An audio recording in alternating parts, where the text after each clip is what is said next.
하나님은 우리 몸과 우리 영혼의 주이십니다. 하나님은 또 이생과 내생의 주이십니다.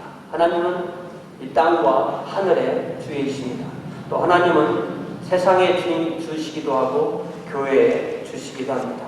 몸과 영혼, 이생과 내생, 또 땅과 하늘, 세상과 교회, 이 모든 것은 하나님이 우리에게 주시고 우리에게 누리라고 하신 것입니다. 그렇기 때문에 우리는 이 두 영역 다 소중히 여겨야 합니다. 그래서 우리 주님께서 우리에게 기도하라고 가르치실 때 이렇게 기도하라고 하셨죠. 마태복음 6장 9절부터 10절에 보니까 하늘에 계신 우리 아버지여, 이름이 거룩히 여김을 받으시오며 나라가 임하시오며 뜻이 하늘에서 이루어진 것 같이 땅에서도 이루어집니다. 그러니까 우리의 기도, 우리의 관심사, 우리의 목표, 우리의 분투는 하나님의 왕국이 이 땅에 이루어지는 것입니다. 그런데 자칫 우리가 기도를 하다 보면 우리의 기도는 우리의 뜻에 하나님이 결제 도장을 찍어주세요 라는 것을 구하는 기도가 되기가 쉽습니다. 그래서 우리 기도는 영혼보다는 몸에 관심이 있고, 내생보다는 이생에 관심이 있고, 하늘보다는 땅에 관심이 가고, 교회보다는 세상에 무게중심이 가기가 쉽습니다. 우리에게는 이러한 자연스러운 성향이 있기 때문에 우리가 성경을 펴서 하나님 말씀을 읽어보면 하나님 말씀은 좀 더 영혼에, 좀 더 내생에, 좀 더 하늘에, 좀 더 교회에 무게중심을 두라는 것처럼 들리기가 쉽습니다. 그러나 성경을 자세히 보면 볼수록 하나님은 어느 한쪽에 치우치는 것이 아니라 이 둘 다를 모든 것을 하나로 주관하시고 우리에게 그것을 통합적으로 보라고 요구하십니다. 그러므로 우리는 모든 것을 전체로 하나로 통합으로 보아야 합니다. 우리가 세상만 보면 우리의 몸을 죽이는 세상의 권세자를 두려워하게 됩니다. 제가 주보에 써드린 대로 하나님 앞에서 세상의 권세자를 우리가 두려워하는 것은 하나의 우상 숭배에 지나지 않습니다. 마태복음 10장에 보니까 우리 주님께서 당신의 사도를 둘씩 짝을 지어서 갈릴리 강마을로 보내십니다. 우리 주님이 선포하시는 하나님의 왕국이 주님께서 오심으로 이 땅에 왔다는 기쁜 소식을 당신의 12 제자에게 전하라고 하신 것입니다. 그러시면서 제가 주보에 써드린 대로 28절에서 두려워하지 말아야 할 자와 진정 두려워해야 할 자를 분명하게 구분해서 말씀해 주십니다. 두려워하지 말아야 할 자는 누구입니까? 몸은 죽여도 영혼은 능히 죽이지 못하는 자들입니다. 다시 말하면 이 세상의 권력자들입니다. 이들은 사람의 몸은 죽이지만 영혼은 죽이지 못하는 자들이에요. 그래서 이 세상의 권력자를 조금만 더 확장해서 생각해 본다면 코로나 바이러스처럼 우리를 죽이는 균도 어떻게 보면 이 세상의 권력자라고 생각할 수가 있습니다. 코로나 바이러스 팬데믹으로 인하여 벌써 거의 1년 가까이 시간이 넘었습니다. 이것이 우리를 짓누르는 힘으로 우리를 지배하는 것 같습니다. 벌써 수많은 사람이 죽었습니다. 그러나 우리는 이렇게 우리의 몸만 죽일 수 있는 대상을 두려워하지 말아야 된다고 우리 주님은 분명히 말씀하십니다. 우리가 진정 두려워해야 할 분은 우리의 몸과 영혼을 능히 지옥에 멸하실 수 있는 분, 즉 우리 하나님을 두려워라고 말씀하십니다. 우리는 하나님을 두려워하기에 아무것도 두려워하지 않을 수 있습니다. 이것이 바로 순교신앙입니다. 요한계시록 읽다 보면 우리가 초대교회의 역사를 읽다 보면 그들의 신앙이 바로 순교신앙이었습니다. 지난 2000년 동안 수많은 성도가 순교신앙으로 살았습니다. 오늘날에도 지금 이 시간에도 세계 곳곳에서 예수님의 이름으로 인하여 순교를 당하는 순교신앙을 가진 성도들이 무수히 많이 있습니다.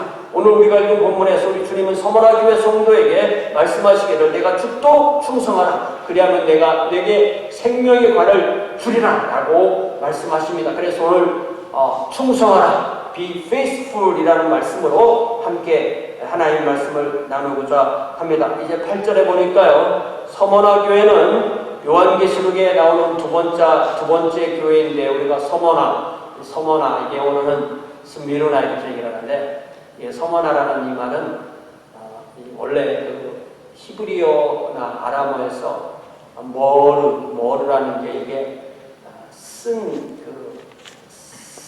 모략이라는 쓴 그 약을 만들어내는 나무에서 나온 그 약을 그 머르 이렇게 말하는데요.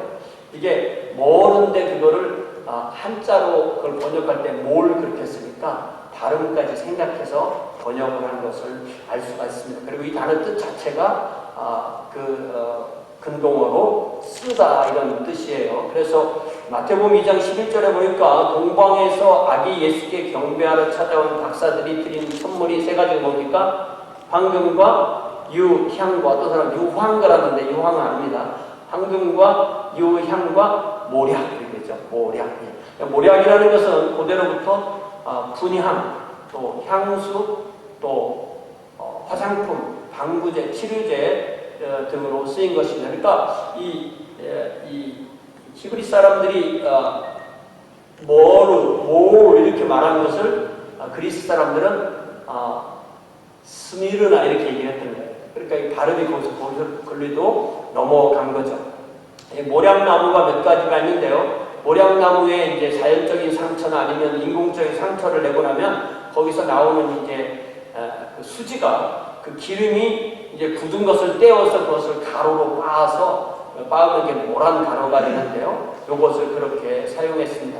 그 동네 이름을 이렇게 모략이라고 지었다는 얘기는 이 서머나가 에베소에서 북쪽으로 한 40마일 정도 가면 있는 항구 도시인데요. 그 서머나라는 그 항구 도시를 통해서 많은 교역과 상업과 예술이 발달했습니다. 그러니까 아마 그 도시를 통해서 이 모략이 많이 거래가 되었을 것이다 라는 것을 생각해 볼 수가 있습니다. 특별히 이 서머나 교회 성도가 핍박으로 흘리는 피가 마치 주님 앞에 소중한 모략 같다는 것을 우리는 연상할 수 있습니다. 우리 주님은 반모섬에 사도 요한을 통해서 특별히 서머나 교회 사자와 성도에게 주실 말씀이 있습니다. 7교회에 보내는 편지의 패턴에서 맨 처음에 교회 이름을 부른 다음에 그 다음에 주님이 당신을 그 교회에 소개하시는데, 오늘 그 8절에 보니까 당신을 어떻게 소개하냐면 나는 처음이며 마지막이며 죽었다가 살아나니다, 이렇게 주님께서 당신을 소개하십니다. 이 말씀은 1장 17절 18절에서 나오는 말씀을 그대로 다시 받은 것인데요. 성부 하나님도 알파와 오메가 처음이요 마지막이듯이 성자 하나님도 처음이며 마지막이다, 이렇게 말씀하십니다. 그러니까 성부 하나님도 처음이며 마지막, 성자 하나님도 처음이며 마지막이니까 성부도 하나님, 성자도 하나님, 이렇게 말씀하시는 거예요. 그런데 성자는 성부와 다른 점이 있다면 바로 사람이 되셔서 죽었다 살아나신 분이라는 것이죠. 그러니까 성부께서 독생자를 사람으로 보내어 주시고 저와 여러분과 똑같은 사람이신 성자이신 예수께서 우리의 죄를 위해서 죽으시고 장사되시고 살아나신 자가, 살아난 자가 나다, 이렇게 말씀하시는 것입니다. 사람이시기 때문에 저와 여러분을 위해서 죽으실 수 있고, 하나님이신 사람이시기 때문에 한 사람의 죄가 아니라 모든 사람의 죄를 사할 수 있는 죽음의 가치가 있으신 것입니다. 그래서 우리 주님의 죽으심의 값으로 모든 사람의 죄가 사함을 받게 된 것입니다. 그래서 로마서 4장 25절에 보니까 예수는 우리가 범죄한 것 때문에 내줌이 되고 또한 우리를 의롭다 하시기 위해서 살아나셨느니라 라고 말씀하십니다. 우리가 주님을 믿는다는 것은 죽었다가 살아나신 분을 믿는 것입니다. 죽었다가 살아나시는 주님을 따른 우리도 주님처럼 죽지만 살아난다는 것을 믿는 것이 바로 주님을 믿는 믿음입니다. 그래서 우리는 근본적으로 죽음을 두려워하지 않습니다. 죽음은 주님 안에서, 주님을 믿는 안에서 극복됩니다. 죽음은 하나의 관문일 뿐입니다. 우리는 죽음이라는 관문을 통해서 우리가 이미 주님 앞에 얻은 영생을 참으로 누리게 됩니다. 왜 우리 주님은 이렇게 서머나 교회 성도에게 당신은 죽었었지만 살아나시니라고 소개할까요? 그래서 9절에 보니까요, 이제 이 편지에 보면은 편지를 보내는 두 번째 패턴이 이제 칭찬과 책망이라고 했는데요. 이 9절과 10절에 보면은 우리 주님께서 서머나 교회에게 주시는 말씀은 다 칭찬과 격려의 말씀이고 책망이 없어요. 그러니까 이 서머나 교회는 책망을 받을 일이 없는 교회였다는 것을 알 수가 있습니다. 마치 모략나무가 상처를 입을 때 모략나무 기름이 나오듯이 서머나 즉 모략 교회 성도도 환난과 궁핍과 비방과 핍박을 받아서 모략 기름과 같은 소중한 피를 흘렸던 교회라는 것을 알 수가 있습니다. 죽으셨다가 다시 사신 주님처럼 서문학교회 성도도 그렇게 살고 있기 때문에 주님은 당신을 서문학교회와 동일시해서 너희들이 마치 지금 죽는 것 같은 핍박의 피를 흘리고 있지만 나도 그렇게 죽었다가 그렇게 살았다고 말씀하시는 것입니다. 그래서 주님은 그 모든 것을 통제하시는 주님이시기 때문에 먼저 뭐라고 말씀하시면 내가 안다 이렇게 말씀하시죠. 내가 안다. 너희들의 환난과 궁핍을 안다. 사랑하는 여러분, 주님을 믿는 길은 환난의 길이고 궁핍의 길입니다. 주님께서 이 땅에서 사실 때 환난과 궁핍의 삶을 사셨습니다. 주님께서는 환난과 궁핍의 삶을 사셨으니까 주님 덕택에 이제 나는 평안하고 풍요로운 삶을 살아야 될까요? 그렇게 주장하는 것이 진정 주님의 제자의 길일까요? 그렇지 않습니다. 우리는 어떤 형태로든 환난과 궁핍의 삶을 살게 되어 있습니다. 주님께서 우리를 사랑하시기 때문에 우리에게 이러한 것들을 허락하십니다. 우리는 몸을 가지고 있고 우리는 이 환경의 지배를 받기 때문에 우리가 재정의 문제이든 또 뭐 건강의 문제이든 그 외 여러 가지 문제가 우리에게 오게 되어 있고 주님께서는 주님의 특별한 목적과 뜻이 있으셔서 그것들을 우리에게 허락하십니다. 그러시면서 주님은 서머나교회 성도에게 네가 궁핍하다고 느끼겠지만 실상은 너는 부자다 이렇게 말씀하세요. 사랑하는 성도 여러분, 우리가 부자입니까? 가난합니까? 여러분이 부자세요? 가난하세요? 저 말씀해보니까 실상은 내가 부유한 자입니다.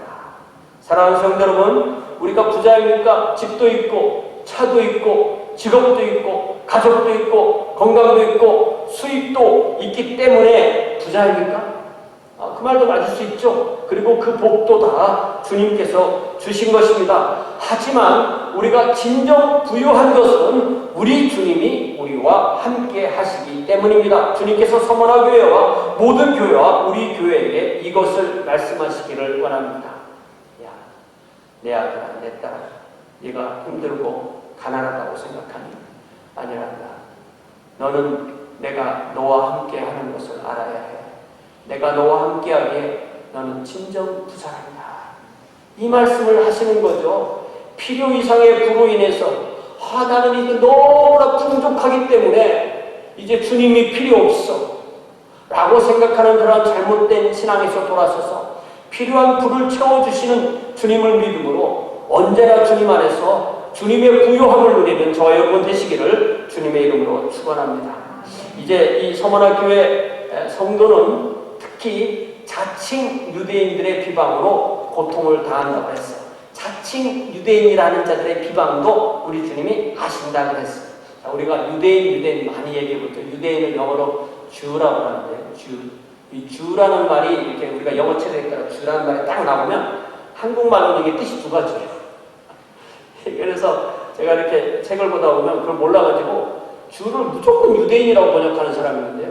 유대인 문맥에 따라서 유대인이라고 번역해야 되고 유대교 신자라고 번역을 해야 돼요. 그러니까 유대인이라고 말할 때는 종교와 관계없이 인종이 유대인이라는 뜻이에요. 그 사람이 기독교를 믿든 뭐 유대교를 믿든 무슬림이든 종교를 안 갖고 있던 인종으로 유대인일 때 그 사람을 유대인이거든. 그러니까 그 사람은 종교를 모르는 게 유대인이란 말이에요. 또 다른 의미는 유대교 신자를 말하는 거예요. 그때는 그 사람이 황인이든 백인이든 흑인이든 인종에 관계없이 그 사람의 종교가 유대교도라는 거예요.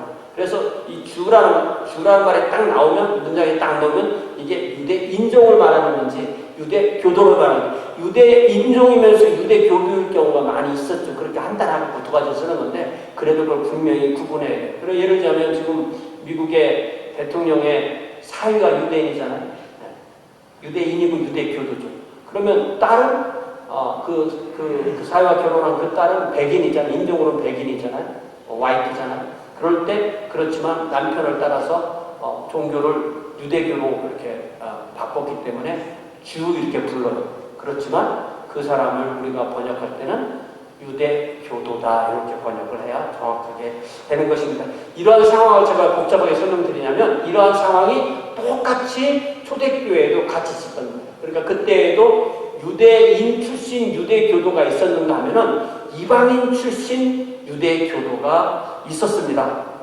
자, 그래서 물론 이제 유대인 출신 유대교도가 주축을 이뤘지만, 이 유대교 회당이 온 문명에 다 퍼지다 보니까 이방인들도 유대교 신자가 되었어요. 그래서 남자가 유대교 신자가 된다는 것은 할례를 받고 율법을 공부하고 율법대로 사는 걸 말하는 거고요. 여자가 유대교 신자가 된다는 것은 물론 할례는 받지 않지만 율법을 공부하고 율법대로 산다는 것을 이제 남자랑 똑같이 그렇게 하는 것입니다. 그런데 이 서머나 교회는 유대인이 아니라 자칭 유대인이라는 사람들이라고 했기 때문에 아마 인종의 유대인보다는 종교의 유대교 신자가 주축을 이루는 모임으로 우리가 이해할 수가 있겠습니다. 그들은 서머나 교회를 비방했습니다. 실제로 초대교회 성도는 수많은 비방을 받았습니다. 수많은 의혹을 사고 의심을 사고 비방을 사고 조롱을 당했어요. 그리스 로마 문화 속에서 살던 이들 가운데 일부가 예수의 제자가 되자, 그리고 그들이 다른 사람들과는 구별되는 삶을 살기 시작하자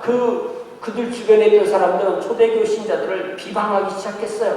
그들과 다르게 살기 때문에 비방을 받는 원인이 되었습니다. 비방의 원인의 한 예를 들어볼까요? 세상은 아무리 멋있는 세상이라고 해도 세상은 인간 사이에 상하 관계가 있습니다. 그때의 이 그리스 로마 사회에서 이 상하 관계의 가장 중요한 상하 관계는 주인과 노예였어요.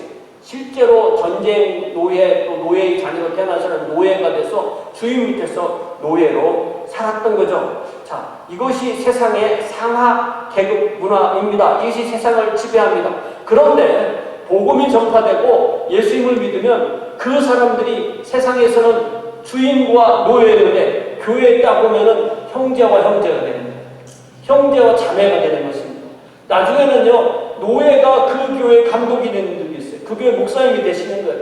그러니까 이것이 세상에서 볼 때는, 야, 저 교회라는 사회는 도대체 질서도 없고 계급도 없어서 이 사회를 망가뜨리기에, 이 사회를 근간을 무너뜨리는 아주 위험한 단체라고 그렇게 오해를 하고 또한 그러한 위험한 사상으로 여겨서 비방했습니다. 그러나 바로 이 교회가 하나님이 이 세상에 세워주신 대안사회라는 사실을 우리는 알아야만 합니다. 우리 주님은 서머나 교회를 괴롭히는 이 자칭 유대인의 실상을 아주 무서운 말로 그들은 사탄의 회당이라고 말씀하십니다. 가난하다고 생각할 수 있었던 서머나 교회의 실상은 부유한 자였고, 자칭 유대인으로서 서머나 교회를 비방하는 그들의 실상은 사탄의 회당이었습니다. 그러므로 우리는 성도는 보이는 대로 보는 것이 아니라 주님이 보여주시는 대로 주님이 주시는 눈으로 볼 줄 아는 능력을 기르는 사람들이 바로 성도라는 사실을 우리는 압니다. 보이는 대로 보는 것이 아니라 주님이 보여주시는 대로 보는 것을 믿음이라고 합니다. 믿음으로 볼 때 우리는 눈에 보이는 것을 보는 것이 아니라 허상을 보는 것이 아니라 실상을 봅니다. 그래서 히브리서 11장 1절에 보니까 믿음은 바라는 것들의 실상이요 보이지 않는 것들의 증거라고 말씀하십니다. 주님께서 우리에게 믿음을 주시면 우리는 우리 마음으로 알 수 없던 것, 우리 눈으로 볼 수 없던 것, 오직 주님의 은혜에 의해서만 실상을 알고 깨닫고 보게 되는 은혜를 체험하게 됩니다. 이 시간 주님께서 저와 여러분에게 우리의 보이는 것을 꿰뚫고 실상을 볼 수 있는 믿음을 허락하시기를 간절히 바랍니다. 이제 10절에 보니까 더 나아가서 우리 주님은 서머나 교회 앞에 기다리고 있는 장차 받을 고난을 두려워하지 말라고 하십니다. 아니, 칭찬을 열심히 하시면서 칭찬을 막 해주시니 이제 고난이 끝났다 그렇게 말씀하시는 게 아니라 지금도 고난이 있는데 앞으로도 더 고난이 있다고 말씀하세요. 지금까지 환난, 궁핍, 비난 속에 살아왔는데 앞에 놓인 것은 고난과 핍박이라고 말씀하십니다. 사랑하는 성도 여러분, 이것이 바로 성도의 길입니다. 이것이 바로 십자가의 길입니다. 그런데 이 고난은 잘 보니까 마귀가 이렇게 하는 거 보니까 우리 주님께로부터 직접 오는 것이 아니라 마귀 즉 사탄에게서 오는 것입니다. 그래서 서머나 교회 성도 일부가 감옥에 갇히게 됩니다. 그 목적은 성도를 시험하기 위함이고요, 테스트하기 위함이고요. 그 기간은 10일이라고 하셨어요. 그 이야기는 그 기간이 정해진 기간이고 너희들이 생각하는 것보다는 짧은 기간일 것이다 라고 그렇게 이해를 할 수가 있습니다. 자, 우리가 살면서 어려움을 많이 당하는데요, 그 어려움을 아주 크게 둘로 나눌 수 있어요. 하나는 하나님께서 직접 주시는 어려움이 있어요. 우리는 그 어려움을 보통 훈련이라고 하고 또 시련이라고도 하고 시험, 이 시험이라는 단어를 쓸 때는 영어로 말하는 게 테스트예요. 테스트. 하나님은 우리를 테스트하셔서 우리를 훈련하시고 우리를 강하게 만드세요. 하나님이 주시는 시험은 결코 우리를 죄를 짓도록 하지 않습니다. 죄 짓게 하려고 시험하시는 것이 아닙니다. 아브라함은 시험을 받을 때에 자신의 아들을 하나님께 바쳐라, 범죄로 바쳐라 하는 그 시험 바쳤을 때 하나님께 그 아들을 드렸어요. 이것이 바로 하나님이 주시는 테스트 시험입니다. 다른 또 하나의 시험은 사탄에게서 오는 것인데, 사탄에게서 오는 시험은 헷갈리니까 시험이라고 우리가 번역을 하지 않고 유혹이라고, 템테이션이라고 번역을 하면 좋겠습니다. 사탄이 우리를 유혹하는 모든 유혹은 하나님이 주신 법을 어기라는 거예요. 사탄의 유혹의 목적은 우리가 죄를 범하게 해서 하나님과 멀어지고 사탄의 종이 되게 하는 것입니다. 선악을 알게 하는 나무의 열매를 먹지 않는 것이 선임을 알았기 때문에 그것을 순종하던 아담과 하와에게 뱀으로 나타난 사탄이 바로 그걸 먹어라, 하나님의 뜻이 그게 아니다, 하나님의 뜻을 못 먹게 하는 거다, 그걸 먹어야 된다라고 했던 그것이 바로 죄를 짓게 하는 것이고 사탄의 유혹입니다. 하나님은 사람을 하나님께도 순종할 수 있고 사탄에게도 순종할 수 있는 자유의지를 가진 존재로 창조하셨습니다. 하나님께 순종하면 그것이 바로 생명이고 사탄에게 순종하면 그것이 바로 죽음입니다. 사람은 결코 기계도 아니고 로봇도 아니고 인공지능도 아닙니다. 하나님은 우리의 인격이 하나님의 영에 인도되어서 자발적으로 선택하는 순종을 받으시기 원하기 때문에 우리 인간을 그런 존재로 만드셨습니다. 자, 그런데 이 10절을 다시 봅시다. 보니까 마귀가 장차 너희 가운데서 몇 사람을 오게 던져 시험을 받게 한다고 했죠. 그건 시험이 테스트죠. 그럼 잘 봅시다. 성도를 오게 던지는 존재는 누구예요? 마귀죠. 그런데 그 목적은 뭐예요? 테스트죠. 자, 그러면 이 테스트하는 주체는 마귀예요, 하나님이에요? 이 마귀가 우리를 테스트한다고 했어요? 아니면 템트한다고 했어요?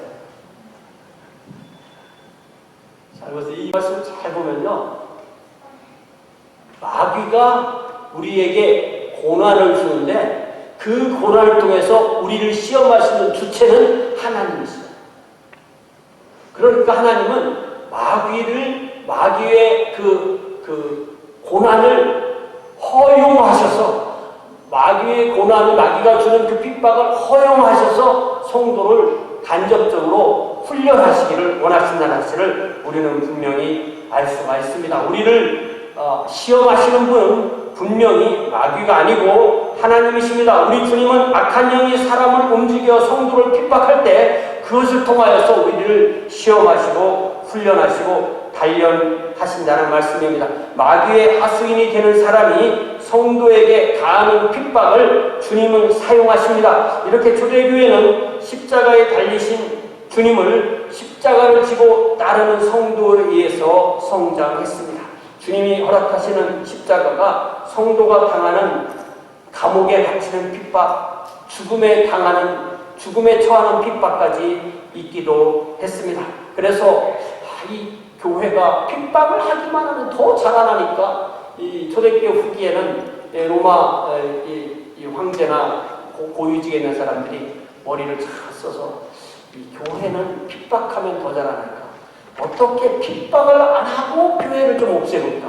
그런 연구를 한 내용도 교회사에 보면 나오게 됩니다. 교회가 진정으로 잘할 수 있는 환경은 오히려 자유보다는 이 핍박이 있는 상황에서 교회는 더 잘 자라는 것입니다. 그래서 우리 주님은 종종 이렇게 사탄의 핍박을 이용하십니다. 자, 그렇다면 우리는 어떠한 어려움, 어떠한 핍박을 만나더라도 이거는 주님께서 이 핍박자를 이용하시는 주님의 이 출제 의도가 있는 문제이기 때문에 내가 이것을 이렇게 이겨내야 되겠구나 요 생각을 하면 우리가 눈에 보이는 것만 보지 않고 그 뒤를 볼 수 있는 그런 믿음을 갖게 됩니다.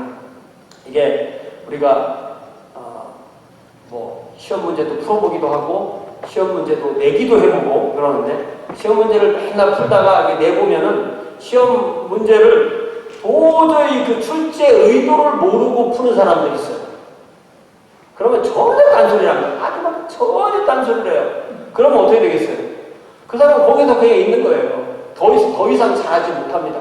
우리가 하나님 앞에서도 우리에게 주시는 그 테스트에 그 하나님의 의도를 파악하지 못하면 우리는 그 자리에 머무를 수밖에 없습니다. 그래서 우리 주님은 서문학교의 성도에게 주시는 문제의 성격을 뭐라고 설명해 주시냐면 이렇게 설명하시는 것 같아요. 봐요. 자, 고난이 온단다. 그러나 두려워하지 마. 마귀가 장차 너희들 몇 명을 감옥에 집어넣을 거야. 그러나 그 환난의 기간은 정해져 있고 너희가 생각하는 것보다 짧단다. 내가 이 고난을 통해서 이 핍박을 통해서 너희의 믿음을 시험하고 훈련하고 단련하려고 한단다.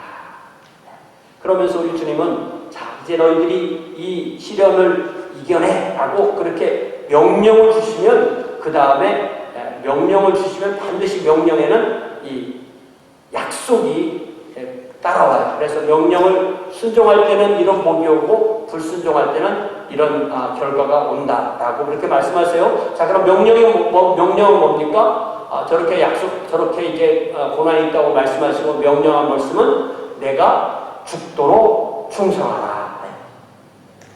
충성하라. 이 말을 들으면 참 좋은데 죽도록 충성하라고 하면 그거 맞나? 이런 생각이 드는 분도 있겠어요. 서문화교회, 초대교회 그리고 많은 그리스도인이 주님께 드리는 충성은 죽는 순간까지도 드리는 충성이었습니다. 끝까지 우리를 사랑하시는 주님처럼 끝까지 주님께 신실한 것입니다. 십자가를 지셔서 성부의 뜻을 이루신 우리 주님처럼 우리도 십자가를 지고 주님을 따르는 그러한 충성이 죽는 때까지 주님을 따르는 충성입니다. 그런데 우리가 교회에 오면 맨날 죽음 얘기하고 세상 얘기하고 십자가 얘기하니까 너무 거창하게 들리죠.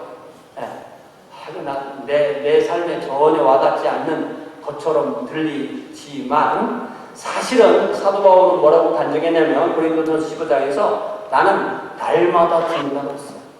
무슨 얘기야? 나는 날마다 십자가를 진다. 나는 날마다 싸울 게 있다는 거죠. 우리는 날마다 주님의 테스트 또 사탄의 유혹이 항상 우리에게 있고 날마다 그것과 부딪히고 그것과 싸우고 그것을 물리쳐야 되는 것이 바로 우리가 십자가를 지는 것이고 죽는 것이라는 것입니다. 우리가 이기심을 부리고 싶을 때 이타심을 가지고 더 가장 가까운 가족인 배우자와 또 자녀와 부모와 형제자매와 또 성도와 이웃을 섬기는 그것이 바로 십자가를 지는 삶이고 그것이 바로 날마다 죽는 삶이 되는 것을 믿습니다. 우리가 이렇게 날마다 십자가를 지고 날마다 죽는 삶으로 주님을 따를 때 주님께서 주시는 약속이 생명의 관. 저 관이라는 게 뭐겠어요? 머리에 쓰는 관입니다. 사람이 죽고 들어가는 관이 아니고 머리에 쓰는 관인데요.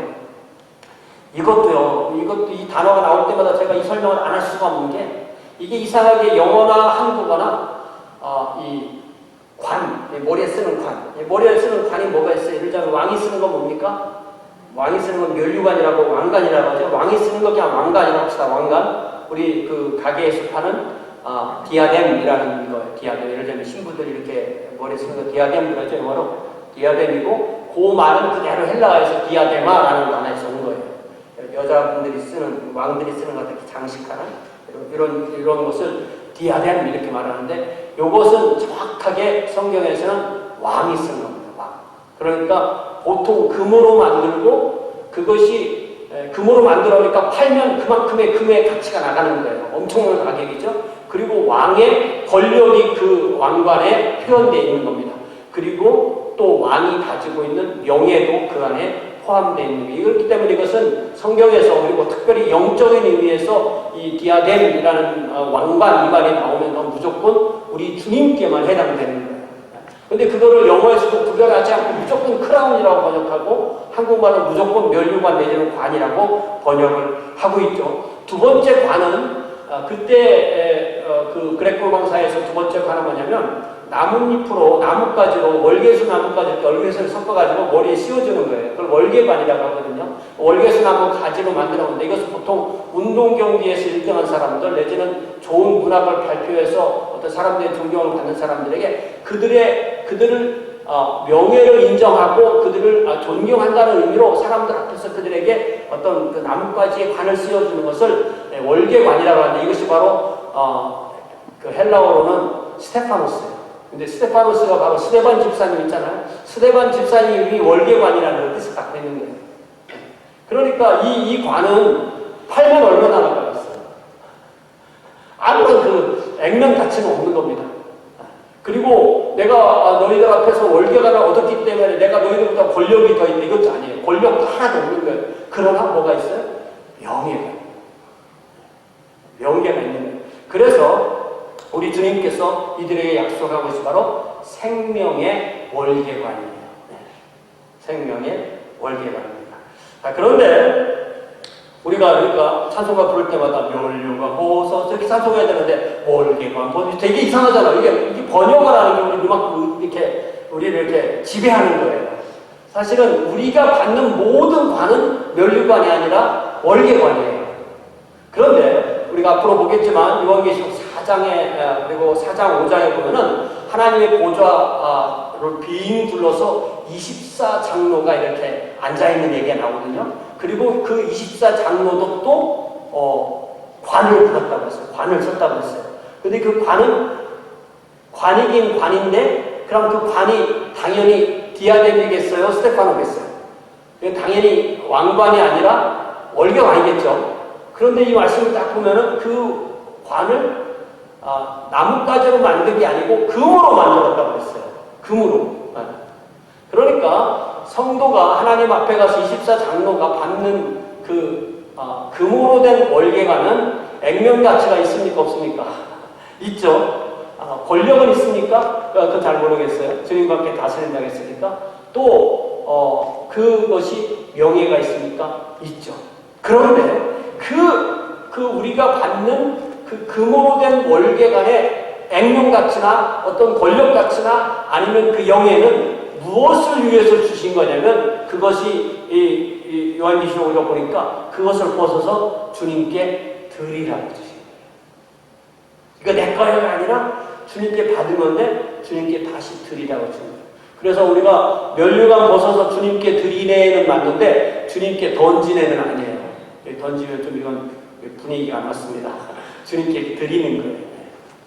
우리가 그런 분위기를 잘 좀 이해를 하게 되면 좋겠습니다. 그러니까 서문학교의 성도에게 약속하신 이 월계관이나 24장로가 쓰는 관이나 다 이게 월계관이고, 이것은 우리의 영광보다는 주님의 영광을 돌리게 하도록 우리에게 주어지는 거예요. 그러니까 사실은 우리에게 주어지는 모든 것은 사실은 근본 소유가 우리 것이 아니고 바로 하나님이신 우리 주님의 소유라는 사실을 알 수가 있습니다. 우리가 이 땅에서 십자가를 지고 죽기까지 주님을 따르기 때문에 이제 나는 이 세상에서는 이렇게 힘들게 살았지만 천국에 가면은 큰 소리 빵빵 치면서 아는 사람 거느리면서 살겠다. 라고 생각하는 것도 있는데 저는 그것도 좀 아닌 것 같아요. 성경이 꼭 그것을 말하는 것 같지 않습니다.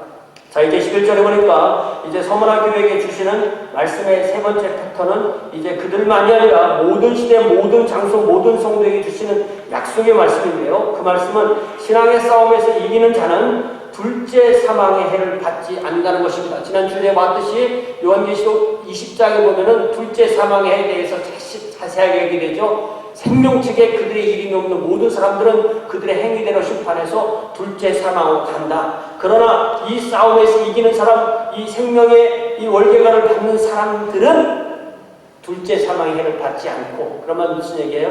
21장에 나오는 새하늘과 새 땅의 새 피조물의 그 복을 받는다는 것입니다. 새 피조물로서 새하늘과 새 땅에서 삼위일체 하나님과 함께 사는 그러한 능력이 주어진다고 그렇게 말씀하시는 것이죠. 이처럼 주님께서 우리에게 성령 안에서 이러한 능력을 주셔서 우리가 둘째 사망의 해를 받지 않고 새로운 피조물로서 영원한 생명을 누리는 복을 받아 누리는 저 여러분들의 성도들 되시기를 주님의 이름으로 축원을 합니다. 이제 제가 주보에 써드린 히브리서 13장 12절 13절 말씀을 보겠어요. 히브리서 기자는 주님을 따르는 주님의 제자의 길을 히브리서 13장 12절에서 13절에 아름답게 묘사했습니다. 구약시대에는 백성의 죄를 사하는 희생 제물을 제사장들이 잡아서 그 피를 제단에 다 흘리고 두 개의 제단에 다 흘리고 그 고기는 제사장이 먹지 않고 그 고기를 진영 밖으로 가지고 나가서 거기서 태웠습니다. 히브리서 기자는 이것을 연상하면서 이처럼 우리 주님도 주님의 피, 즉 주님의 생명으로 우리를 거룩히 하시려고 예루살렘 성문 밖 골고다 언덕에서 십자가의 고난을 받으셨음을 말하고 있습니다. 그리고 우리 주님은 거기에 장사된 것으로 끝난 것이 아니라 장사되시고 십자가에 죽으시고 장사되시고 그리고 부활하셨습니다.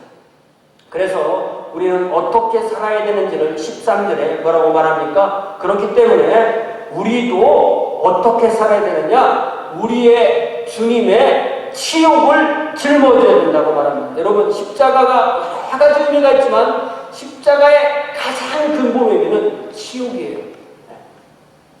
십자가는 하늘과 땅 사이에 가장 잘 보이는 곳에 발가벗겨서 사람들이 보라고 저렇게 죄를 지으면 저렇게 죽는다고 사람들에게 보여주는 부끄러움을 당하게끔 만드는 그 부끄러움을 죽어가면서 부끄러움을 견디게 만드는 그런 형이 바로 십자가였습니다. 우리 주님이 치욕의 십자가를 지었기 때문에 나는 영광스럽게 살아간다. 이게 주님의 자녀의 길이 아니라는 것입니다. 히브리서 기자는 뭐라고 말하냐면 그런즉 우리도 그의 치욕을 짊어지고 영문 밖으로 그에게 그를 따라 나가자 이렇게 말씀하십니다. 그러므로 우리의 길 바로 주님의 치욕을 짊어지는 길입니다. 십자가는 부끄러운 치욕입니다. 우리가 우리의 부끄러움, 우리의 십자가를 지고 영문 밖에 우리 주님께 나아가서 주님과 함께 십자가에 박히는 것이 우리의 삶의 본질이고 본분이고 우리의 삶 그 자체라는 사실을 결코 잊지 않아야 하겠습니다. 이제 우리 집사님 반주해 주시는 동안에 이 한 주간도 이렇게 우리가 주님께서 주시는 십자가와 또한 고난과 어려움과 또 어떤 그 치욕을 또 그 시험을 묵묵히 이겨내는 저 여러분 되게 해달라고 주님께 간절히 기도할 수 있길 바랍니다. 다 함께 기도하겠습니다.